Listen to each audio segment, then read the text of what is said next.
नमस्कार, आप देख रहे हैं सिटी पोस्ट लाइव। मैं हूं रिया रजक। बिहार में होने वाले त्रिस्तरीय पंचायत चुनाव 2026 की तैयारी तेज से चल रही है।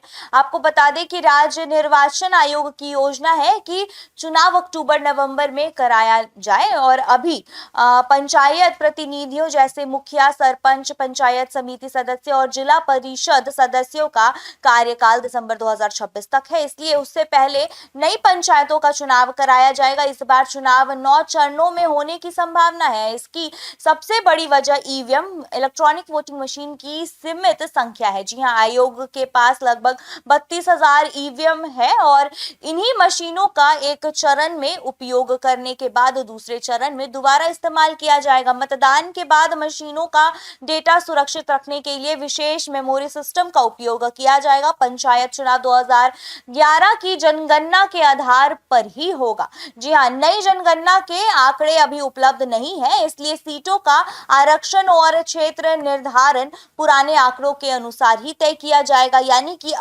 अनुसूचित जाति, पिछड़ा वर्ग और अत्यंत पिछड़ा और महिलाओं के लिए आरक्षित सीटों का निर्धारण 2011 की जनसंख्या के आधार पर होगा। चुनाव की अधिसूचना अगस्त के अंत या फिर सितंबर की शुरुआत में जारी हो सकती है। आपको बता दें कि उससे पहले ही आरक्षण सूची और पंचायत क्षेत्रों को लेकर के लोगों की आपत्तियों का निपटारा किया जाएगा। आयोग ने 21 जून 2026 तक अंतिम सूची जारी करने का लक्ष्य रखा है।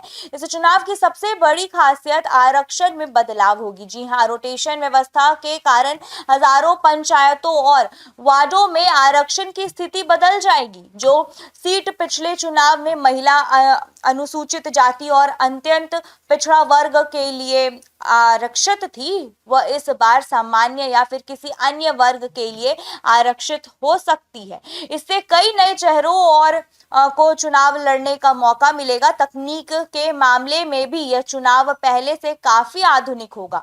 मल्टी पोस्ट ईवीएम के जरिए मतदाता एक ही बूथ पर अलग अलग पदों के लिए वोट डाल सकेंगे। जी हां, फर्जी मतदान रोकने के लिए बायोमेट्रिक पहचान प्रणाली का उपयोग किया जाएगा। इसका मतलब है कि वोटर की पहचान अंगूठे के निशान और आंखों की स्क्रीनिंग से की जा सकती है। जी हां, हम आपको बता दें कि मतगणना को भी अधिक पारदर्शी बनाने की तैयारी है।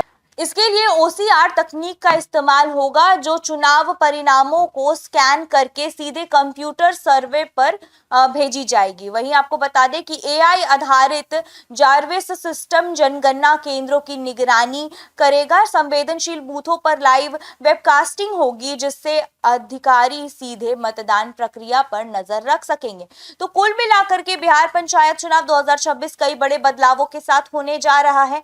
नई तकनीक, बदला हुआ आरक्षण, आपको बता दें कि रोस्टर, बायोमेट्रिक पहचान और डिजिटल व्यवस्था के कारण चुनाव पहले की तुलना में अधिक पारदर्शी और सुरक्षित और आधुनिक बनने के उम्मीद में है। तो फिलहाल इस खबर में इतना ही। बने रहिए हमारे साथ, देखते रहिए सिटी पोस्ट लाइव। तब तक के लिए धन्यवाद।